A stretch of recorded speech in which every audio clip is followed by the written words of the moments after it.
On the heels of dueling lawsuits over transgender bathrooms filed by federal leaders and lawmakers in North Carolina, today the White House is calling on schools in every state to allow students to use the restroom of the gender with which they identify, regardless of what might be on that person's birth certificate. Jay Gray has the latest on the growing controversy. A term paper of sorts from the White House today. This letter sent to every school district in the country with new terms and conditions for administrators, ordering them to allow transgender students to use bathrooms of the gender they identify with.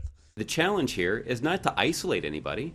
It's not to discriminate against anybody. It's not to make anybody unsafe. It's actually to ensure that our schools are as inclusive and respectful and safe as they can possibly be.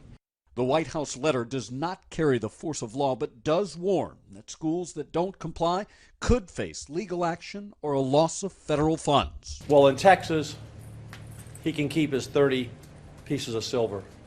We will not yield to blackmail from the President of the United States. Lawmakers in Texas, parents in Georgia. Have we forgotten that our schools belong to our community? And opponents across the country say the mandate just doesn't make the grade. It has nothing to do with anyone being against a transgender child or a gay child. This has everything to do with keeping the federal government out of local issues. As the school year ends, it's a difficult and controversial final exam, not for students, but instead the nation, with a current grade of incomplete. Jay Gray, NBC News.